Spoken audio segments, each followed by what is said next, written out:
یوم ولادت یوم عید ہے۔ کس طرح سے ہے؟ قرآن پاک سے سورۃ المائدہ آیت نمبر 114 کا حوالہ دیتے ہیں۔ اللہ تعالیٰ نے اپنے کلام پاک میں حضرت عیسیٰ علیہ السلام کا ذکر فرمایا کہ انہوں نے کہا: اللہم ربنا انزل علینا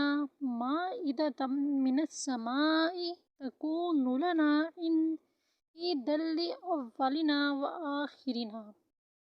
اے اللہ، ہمارے پروردگار، ہم پر نازل فرما آسمان سے ایک خواں، تاکہ وہ خواں اترنے کا دن ہمارے اگلوں اور پچھلوں کے لیے عید ہو۔ دیکھیے، حضرت عیسیٰ علیہ السلام نے خواندان اترنے کے دن کو اگلے اور پچھلوں کے لیے عید کا دن قرار دیا۔ اسی واسطے عیسائی آج تک اتوار کے دن چھٹی کرتے اور خوشیاں مناتے ہیں، کیونکہ اس دن خواندان اترا تھا۔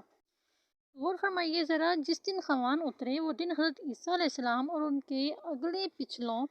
کے لیے عید ہوا۔ جس دن اللہ تعالیٰ کی سب سے بڑی نعمت اور رحمت حضور سید عالم صلی اللہ علیہ وآلہ وسلم تشریف لائیں، وہ دن مسلمانوں کے لیے یقیناً عید ہے۔ حضرت طارق بن شہاب فرماتے ہیں کہ ایک یہودی امیر المؤمنین حضرت عمر فاروق رضی اللہ تعالیٰ عنہ کی خدمت میں حاضر ہو کر کہنے لگا کہ اے امیر المؤمنین، آپ کی کتاب قرآن میں ایک آیت ہے، اگر وہ ہم یہودیوں پر نازل ہوئی ہوتی تو ہم اس کے نزول کے دن کو عید مناتے۔ فرمایا، کون سی آیت؟ اس نے کہا، الیوم اکملت لکم دینکم، سورۃ المائدہ آیت نمبر 3۔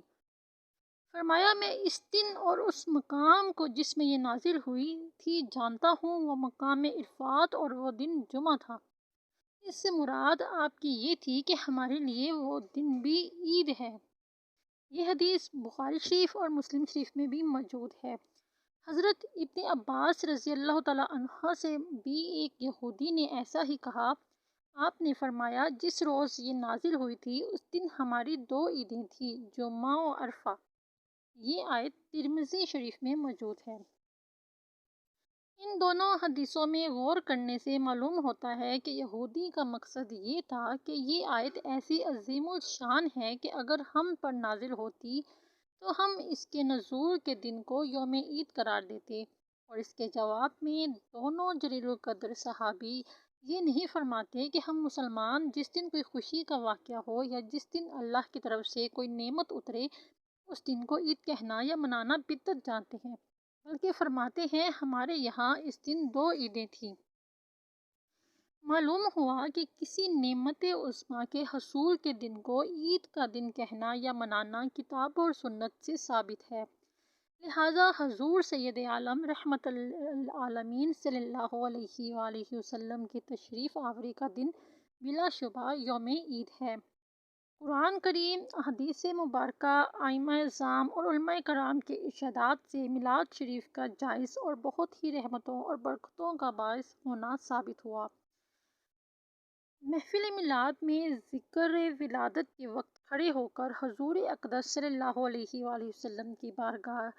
بے کس پناہ میں ان ساری احادیث مبارکہ اور قرآن پاک سے جو آیات مبارکہ ثابت ہوئیں، اس حوالے سے کہ جو بھی آپ کو اللہ پاک کی طرف سے تحفہ ملتا ہے، جو نعمت ملتی ہے، اس پر خوشی منانا، اس کو عید کہنا جائز ہے، کیونکہ عید خوشی کے موقع کو کہا جاتا ہے کہ جب ہم بہت زیادہ خوش ہوتے ہیں، جب ہمارے لیے خوشی کا باعث ہوتا ہے، اللہ تعالیٰ کی طرف سے ہمیں انعام عطا ہوتا ہے، تو اسے عید کہا جاتا ہے کہ ہم خوش ہوتے ہیں اللہ پاک کی نعمتوں پر، اللہ پاک کی رحمتوں پر۔ تو جب اللہ پاک نے ہمیں حضور پاک صلی اللہ علیہ وآلہ وسلم جیسی اتنی عظیم اور بابرکت نعمت سے نوازا ہے، تو ہم کیوں کر ان کا اللہ پاک کا شکر ادا نہ کریں، اس دن خوشیاں منا کر ہم کیوں یہ اس بات کا اظہار نہ کریں کہ ہم کتنے خوش ہیں، ہمیں کتنی خوشی ہوئی ہے۔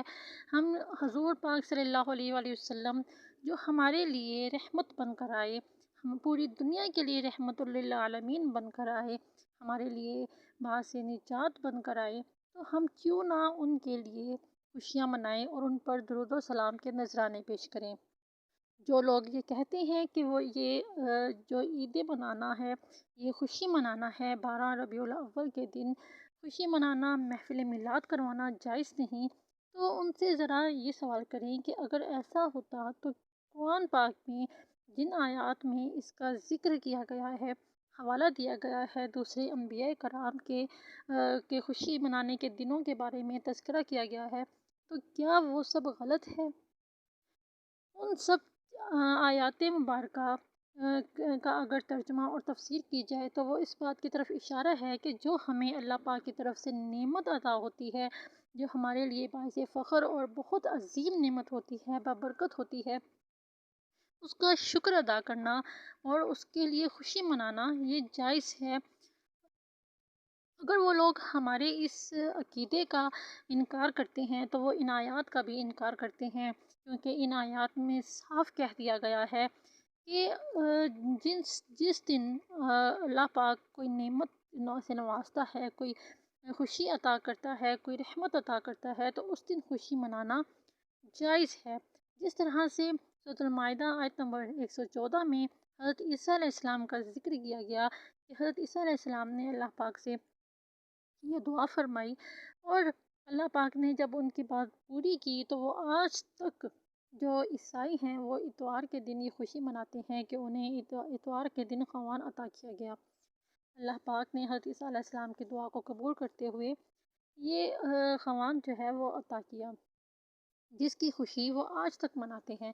تو پھر جب وہ اس بات پر خوش ہو سکتے ہیں تو ہم اس بات پر خوشی کیوں نہیں منا سکتے کہ ہمارے کہ 12 ربیع الاول کے دن کہ حضور پاک صلی اللہ علیہ وآلہ وسلم اس دنیا میں تشریف لائے، ہمارے لیے رحمت بن کر آئے، ہماری اصلاح کے لیے، ہمیں اللہ پاک کے قریب کرنے کے لیے، اللہ پاک سے ہماری ملاقات کروانے کے لیے، ہمیں اللہ پاک کے نزدیک کرنے کے لیے، اللہ پاک سے ہماری گفتگو کا ذریعہ بن کر آئے کہ ان کے ذریعے ہم جو ہیں وہ اللہ پاک کے تمام احکامات کو، اللہ پاک کے جو اصول بنائے گئے ہیں زندگی گزارنے کے، وہ ہم ان کے ذریعے ہم تک پہنچے ہیں۔ اگر وہ نہ ہوتے تو کہاں ہم آج یہاں پر ہوتے؟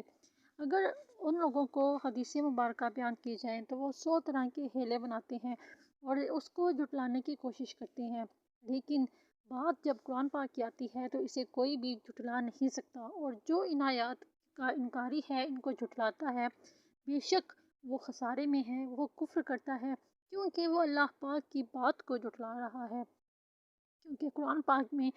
ہر لفظ جو ہے وہ اللہ پاک نے ارشاد فرمایا ہے، اللہ پاک نے خود گفتگو کے ذریعے، وحی کے ذریعے حضور پاک صلی اللہ علیہ وآلہ وسلم وہ سب باتیں پہنچائی ہیں۔